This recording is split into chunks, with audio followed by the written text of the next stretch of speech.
The Willows. After leaving Vienna, and long before you come to Budapest, the Danube enters a region of singular loneliness and desolation, where its waters spread away on all sides regardless of a main channel, and the country becomes a swamp for miles upon miles, covered by a vast sea of low willow bushes. On the big maps, this deserted area is painted in a fluffy blue, growing fainter in color as it leaves the banks, and across it may be seen in large straggling letters the word Sumpfi, meaning marshes. In high flood, this great acreage of sand, shingle beds, and willow-grown islands is almost topped by the water. But in normal seasons the bushes bend and rustle in the free winds, showing their silver leaves to the sunshine in an ever-moving plain of bewildering beauty. These willows never attain to the dignity of trees, they have no rigid trunks, they remain humble bushes, with rounded tops and soft outline, swaying on slender stems that answer to the least pressure of the wind, supple as grasses, and so continually shifting that they somehow give the impression that the entire plain is moving and alive. For the wind sends waves rising and falling over the whole surface, waves of leaves instead of waves of water, green swells like the sea too, until the branches turn and lift, and then silvery white as their underside turns to the sun, happy to slip beyond the control of the stern banks. The Danube here wanders about at will among the intricate network of channels intersecting the islands everywhere, with broad avenues down which the waters pour with a shouting sound, making whirlpools, eddies, and foaming rapids, tearing at the sandy banks, carrying away masses of shore and willow clumps, and forming new islands innumerably which shift daily in size and shape and possess at best an impermanent life, since the flood time obliterates their very existence. Properly speaking, this fascinating part of the river's life begins soon after leaving Pressburg, and we, in our Canadian canoe, with gypsy tent and frying pan on board, reached it on the crest of a rising flood about mid-July. That very same morning, when the sky was reddening before sunrise, we had slipped swiftly through still sleeping Vienna, leaving it a couple of hours later a mere patch of smoke against the blue hills of the Wienerwald on the horizon. We had breakfasted below Fischermend under a grove of birch trees roaring in the wind, and had then swept on the tearing current past North Hainburg, Petronell, the old Roman Carnuntum of Marcus Aurelius, and so under the frowning heights of Thalson on a spur of the Carpathians, where the march steals in quietly from the left and the frontier is crossed between Austria and Hungary. Racing along at 12 kilometers an hour soon took us well into Hungary, and the muddy waters, sure sign of flood, sent us aground on many a shingle bed, and twisted us like a cork in many a sudden belching whirlpool before the towers of Pressburg, Hungarian Pisani, showed against the sky, and then the canoe, leaping like a spirited horse, flew at top speed under the grey walls, negotiated safely the sunken chain of the Fliegend ferry, turned the corner sharply to the left, and plunged on yellow foam into the wilderness of islands, sandbanks, and swampland beyond the land of the Willows. The change came suddenly, as when a series of bioscope pictures snaps down on the streets of a town and shifts without warning into the scenery of lake and forest. We entered the land of desolation on wings, and in less than half an hour there was neither boat nor fishing hut nor red roof, nor any single sign of human habitation and civilization within sight. The sense of remoteness from the world of humankind, the utter isolation, the fascination of this singular world of willows, winds, and waters, instantly laid its spell upon us both, so that we allowed laughingly to one another that we ought by rights to have held some special kind of passport to admit us, and that we had, somewhat audaciously, come without asking leave into a separate little kingdom of wonder and magic.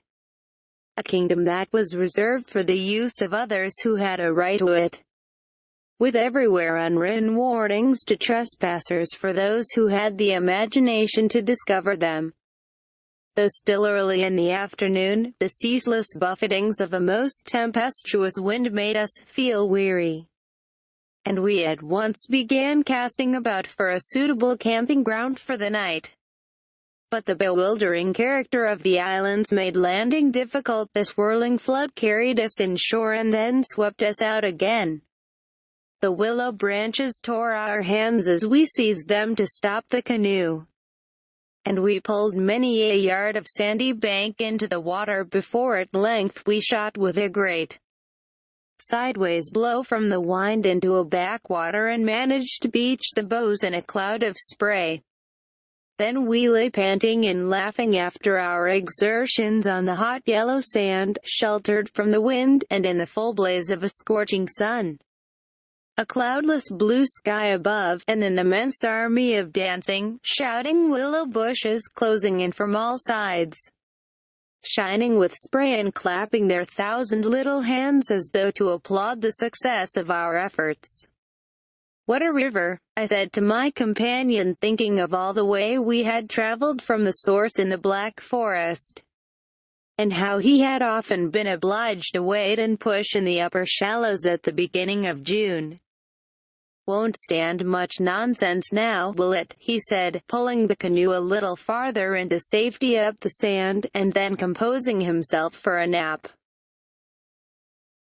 I lay by his side, happy and peaceful in the bath of the elements, water, wind, sand, and the great fire of the sun, thinking of the long journey that lay behind us, and of the great stretch before us to the Black Sea, and how lucky I was to have such a delightful and charming traveling companion as my friend, the Swede.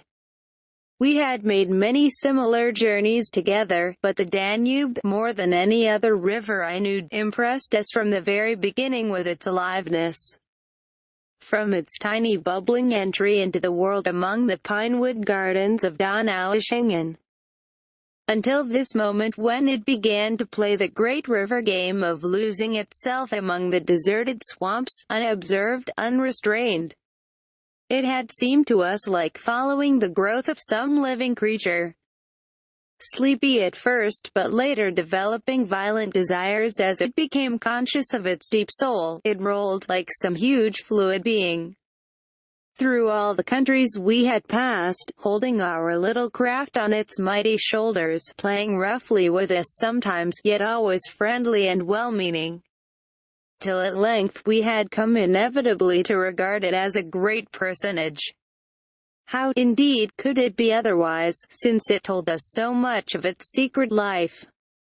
At night we heard it singing to the moon as we lay in our tent, uttering that odd sibilant note peculiar to itself and said to be caused by the rapid tearing of the pebbles along its bed, so great is its hurrying speed. We knew, too, the voice of its gurgling whirlpools, suddenly bubbling up on a surface previously quite calm, the roar of its shallows and swift rapids, its constant steady thundering below all mere surface sounds, and that ceaseless tearing of its icy waters at the banks. How it stood up and shouted when the rains fell flat upon its face, and how its laughter roared out when the wind blew upstream and tried to stop its growing speed.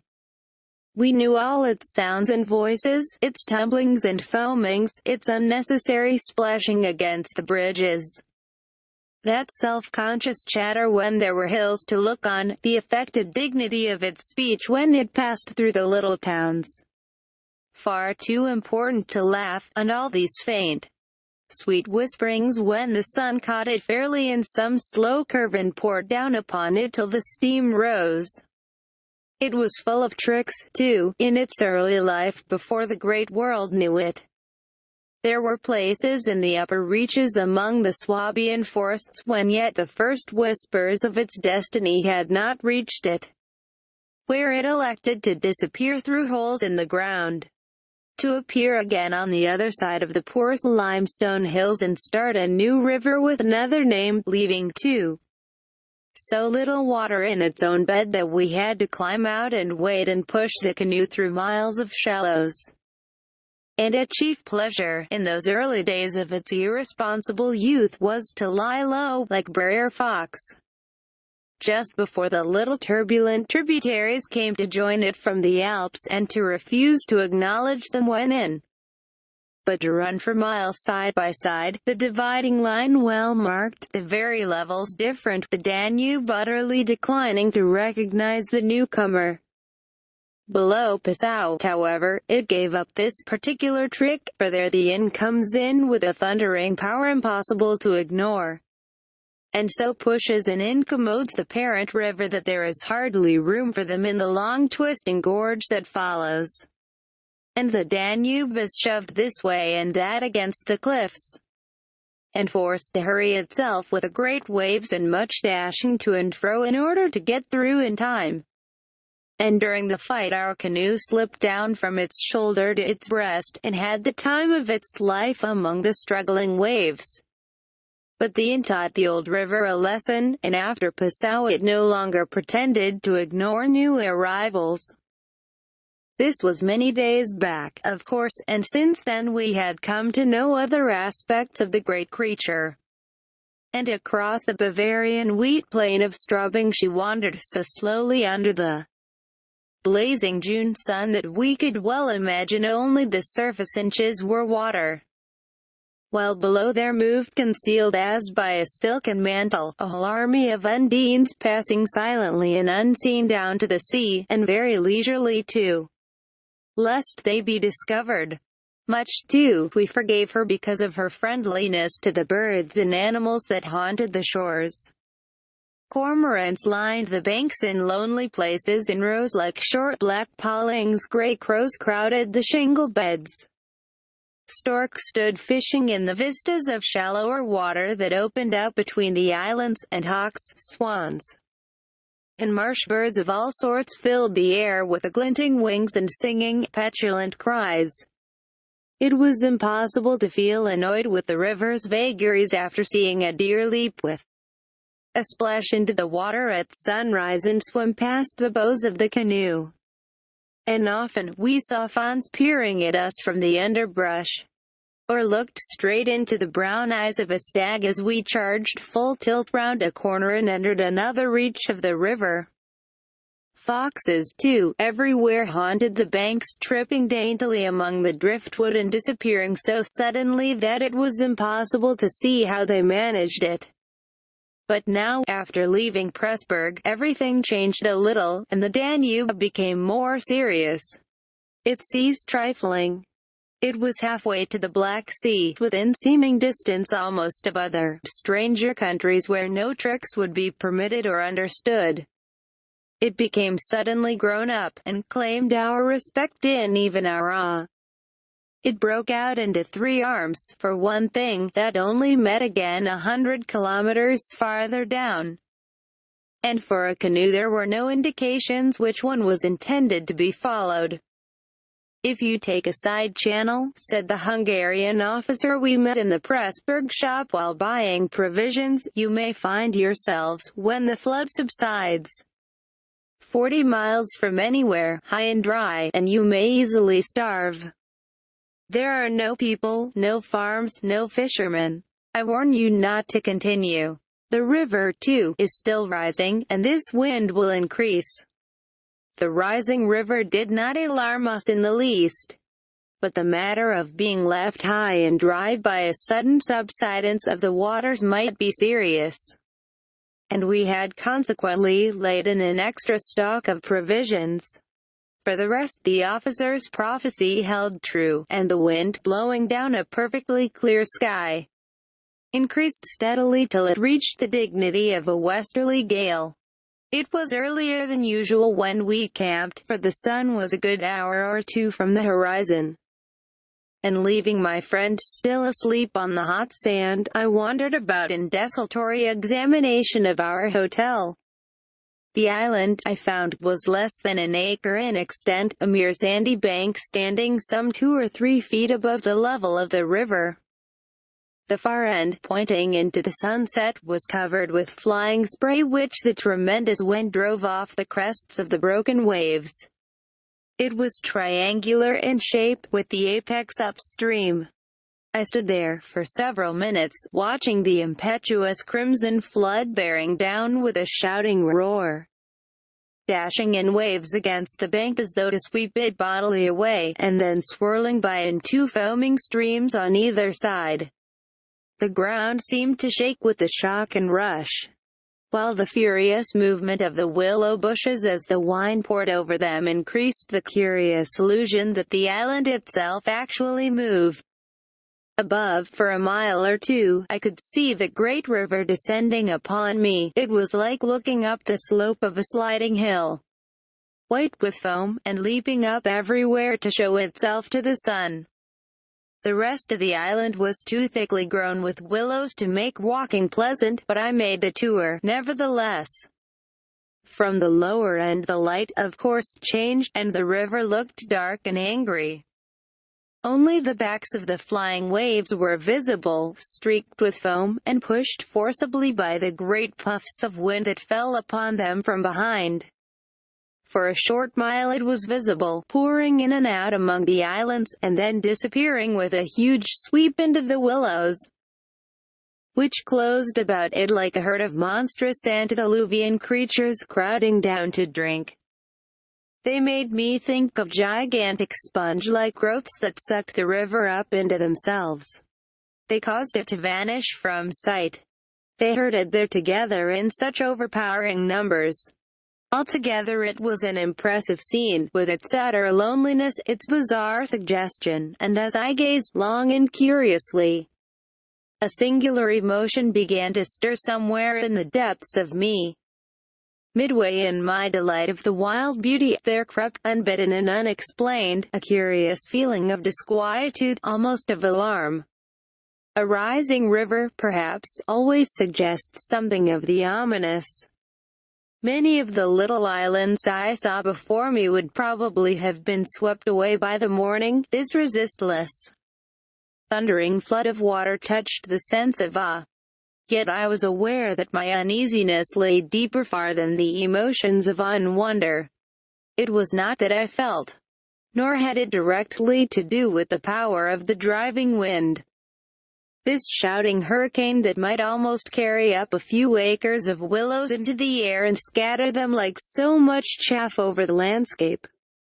The wind was simply enjoying itself, for nothing rose out of the flat landscape to stop it. And I was conscious of sharing its great game with a kind of pleasurable excitement. Yet this novel emotion had nothing to do with the wind. Indeed, so vague was the sense of distress I experienced, that it was impossible to trace it at its source and deal with it accordingly. Though I was aware somehow that it had to do with my realization of our utter insignificance before this unrestrained power of the elements about me.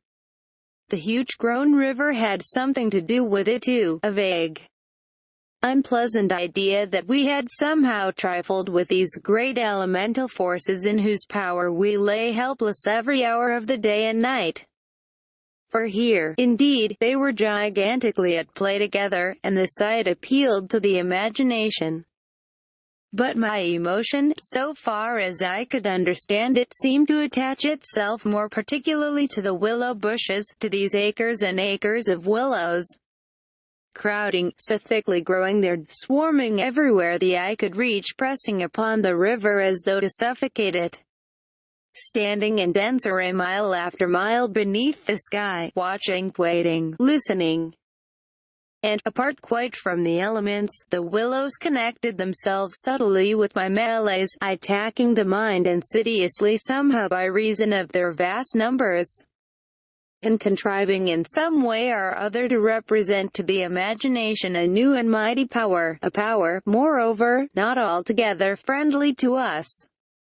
Great revelations of nature, of course, never fail to impress in one way or another, and I was no stranger to moods of the kind. Mountains overawe and oceans terrify, while the mystery of great forests exercises a spell peculiarly its own. But all these, at one point or another, somewhere linked on intimately with human life and human experience. They stir comprehensible, even if alarming, emotions.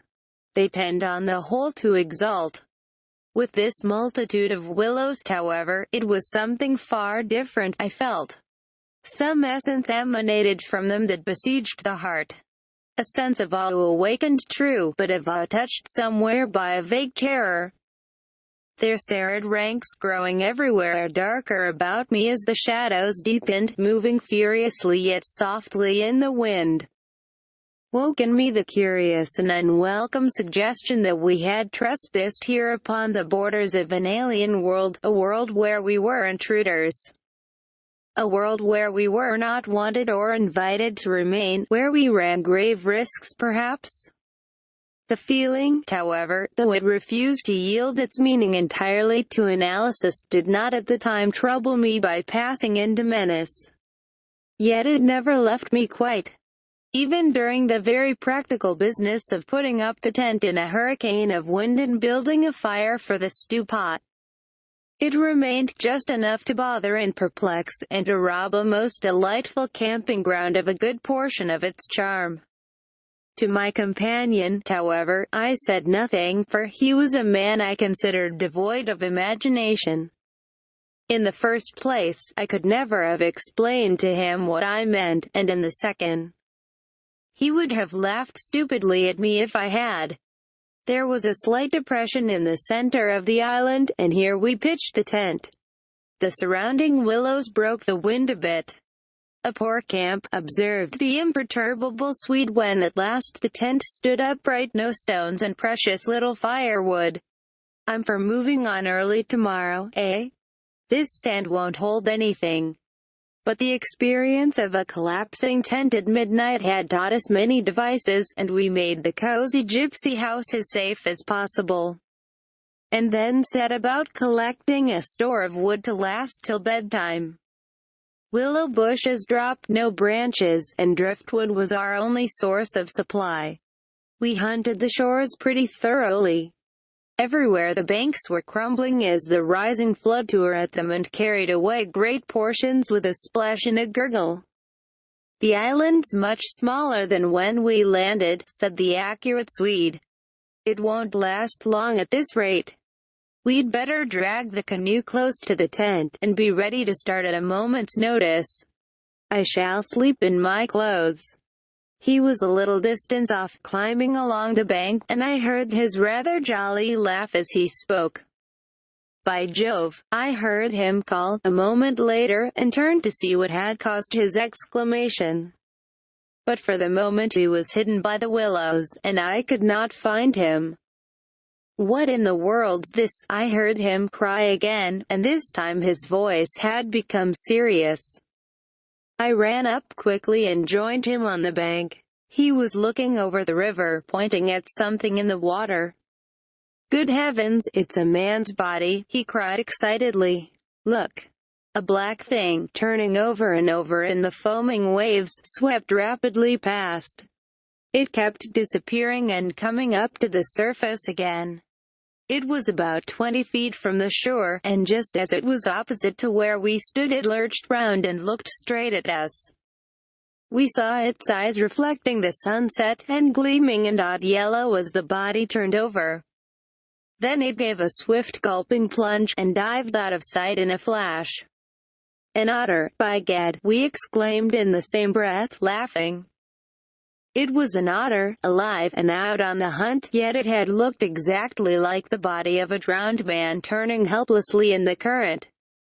Far below it came to the surface once again, and we saw its black skin, wet and shining in the sunlight. Then, too, just as we turned back, our arms full of driftwood, another thing happened to recall us to the riverbank. This time it really was a man, and what was more, a man in a boat. Now a small boat on the Danube was an unusual sight at any time, but here in this deserted region, and at flood time, it was so unexpected as to constitute a real event. We stood and stared. Whether it was due to the slanting sunlight or the refraction from the wonderfully illumined water, I cannot say, but whatever the cause, I found it difficult to focus my sight properly upon the flying apparition.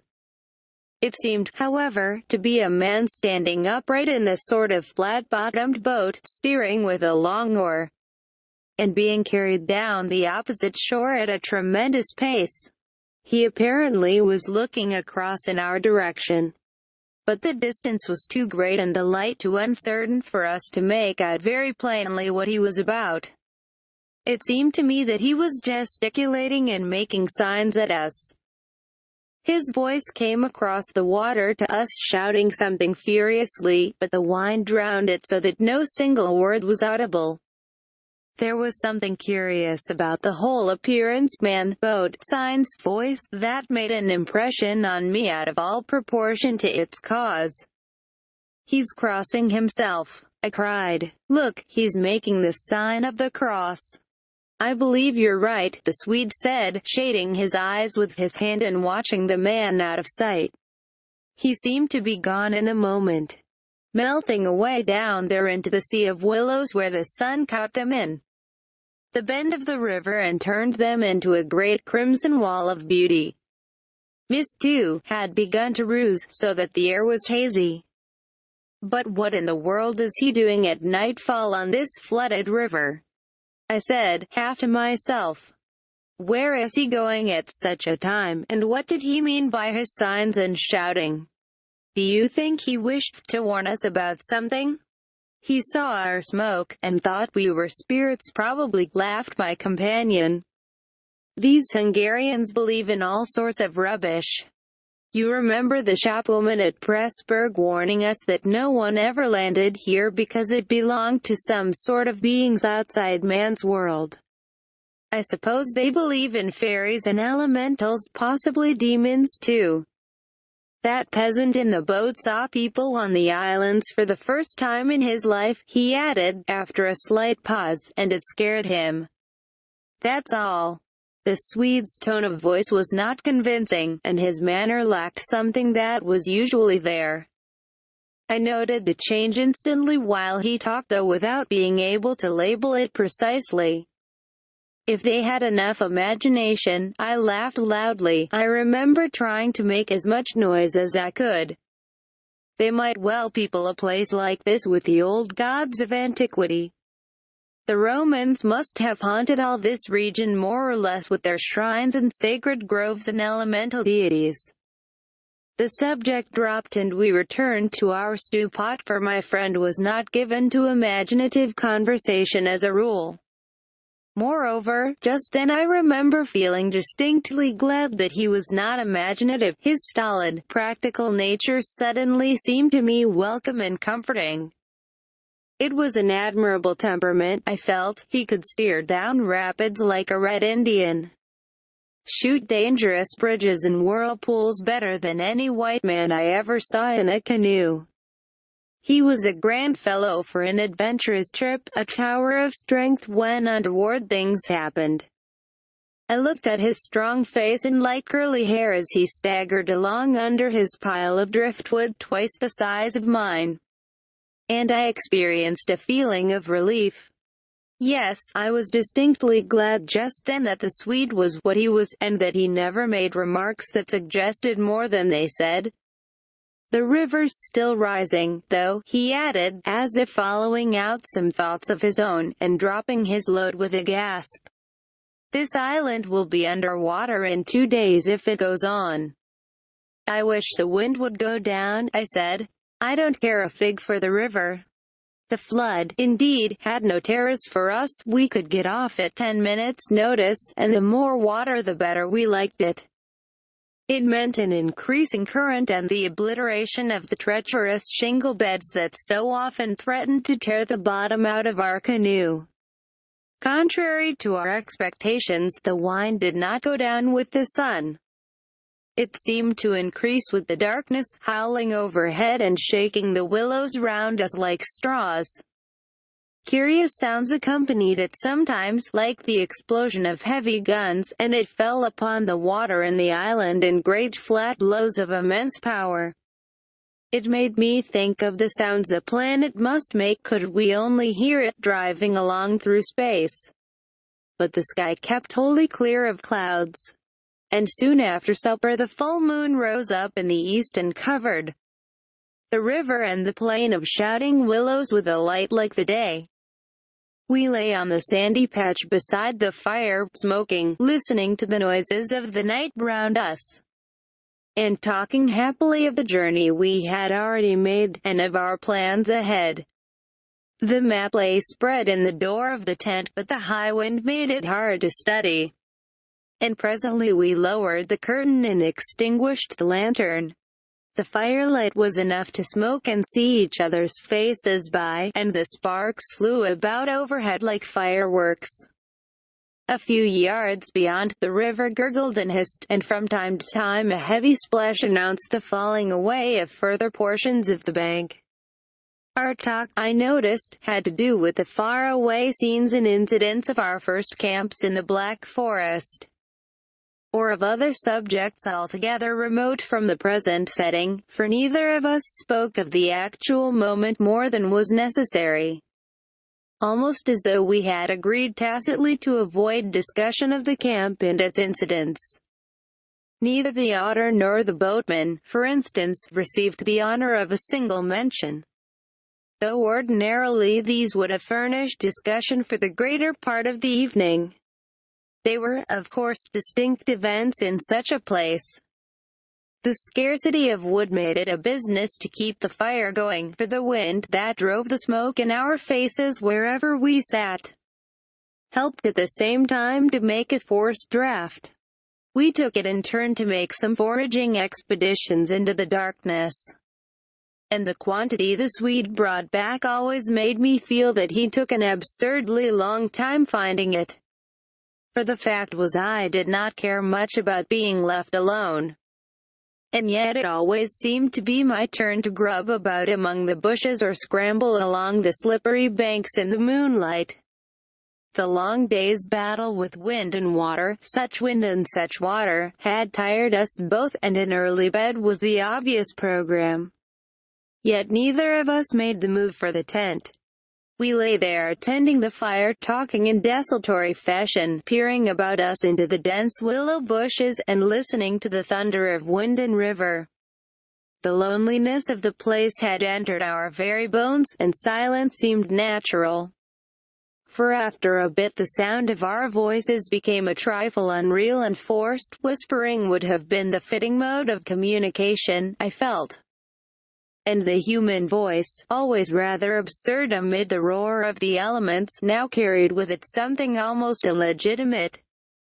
It was like talking out loud in church, or in some place where it was not lawful, perhaps not quite safe, to be overheard. The eeriness of this lonely island, set among a million willows, swept by a hurricane, and surrounded by hurrying deep waters, touched us both, I fancy. Untrodden by man, almost unknown to man, it lay there beneath the moon, remote from human influence, on the frontier of another world, an alien world. A world tenanted by willows only and the souls of willows. And we, in our rashness, had dared to invade it, even to make use of it. Something more than the power of its mystery stirred in me as I lay on the sand, feet to fire, and peered up through the leaves of the stars. For the last time I rose to get firewood. When this has burned up, I said firmly, I shall turn in, and my companion watched me lazily as I moved off into the surrounding shadows. For an unimaginative man, I thought he seemed unusually receptive that night, unusually open to suggestion of things other than sensory. He too was touched by the beauty and loneliness of the place. I was not altogether pleased, I remembered, to recognize this slight change in him, and instead of immediately collecting sticks, I made my way to the far point of the island where the moonlight on plain and river could be seen to better advantage. The desire to be alone had come suddenly upon me. My former dread returned in force. There was a vague feeling in me I wished to face and probe to the bottom.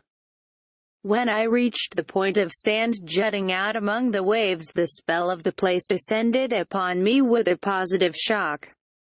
No mere scenery could have produced such an effect. There was something more here, something to alarm. I gazed across the waste of wild waters, I watched the whispering willows, I heard the ceaseless beating of the tireless wind, and one and all, each in its own way, stirred in me this sensation of a strange distress. But the willows especially, forever they went on chattering and talking among themselves, laughing a little, shrilly crying out, sometimes sighing. But what it was they made so much to do about belonged to the secret life of the great plain they inhabited. And it was utterly alien to the world I knew, or to that of the wild yet kindly elements. They made me think of a host of beings from another plane of life, another evolution altogether perhaps, all discussing a mystery known only to themselves. I watched them moving busily together, oddly shaking their big bushy heads, twirling their myriad leaves even when there was no wind. They moved of their own will as though alive, and they touched by some incalculable method my own keen sense of the horrible. There they stood in the moonlight, like a vast army surrounding our camp, shaking their innumerable silver spears defiantly, formed all ready for an attack. The psychology of places, for some imaginations at least, is very vivid. For the wanderer, especially, camps have their note, either of welcome or rejection. At first it may not always be apparent, because the busy preparations of tent and cooking prevent, but with the first pause, after supper usually, it comes and announces itself. And the note of this willow camp now became unmistakably plain to me. We were interlopers, trespassers, we were not welcomed. The sense of unfamiliarity grew upon me as I stood there watching. We touched the frontier of a region where our presence was resented. For a night's lodging we might perhaps be tolerated, but for a prolonged and inquisitive stay, no, by all the gods of the trees and wilderness, no. We were the first human influences upon this island, and we were not wanted. The willows were against us. Strange thoughts like these, bizarre fancies, born I know not whence, found lodgment in my mind as I stood listening. What, I thought, if, after all, these crouching willows proved to be alive, if suddenly they should rise up, like a swarm of living creatures, marshaled by the gods whose territory we had invaded, sweep towards us off the vast swamps booming overhead in the night, and then settle down. As I looked, it was so easy to imagine they actually moved, crept nearer, retreated a little, huddled together in masses, hostile, waiting for the great wind that should finally start them a-running. I could have sworn their aspect changed a little, and their ranks deepened and pressed more closely together. The melancholy shrill cry of a night bird sounded overhead, and suddenly I nearly lost my balance as the piece of bank I stood upon fell with a great splash into the river, undermined by the flood. I stepped back just in time, and went on hunting for firewood again, half laughing at the odd fancies that crowded so thickly into my mind and cast their spell upon me. I recalled the Swede's remark about moving on next day, and I was just thinking that I fully agreed with him, when I turned with a start and saw the subject of my thoughts standing immediately in front of me. He was quite close. The roar of the elements had covered his approach. "You've been gone so long," he shouted above the wind, "I thought something must have happened to you." But there was that in his tone, and a certain look in his face as well, that conveyed to me more than his usual words. And in a flash I understood the real reason for his coming. It was because the spell of the place had entered his soul too, and he did not like being alone. "River still rising," he cried, pointing to the flood in the moonlight, "and the wind's simply awful." He always said the same things, but it was the cry for companionship that gave the real importance to his words. "Lucky," I cried back, "our tent's in the hollow. I think it'll hold all right." I added something about the difficulty of finding wood, in order to explain my absence.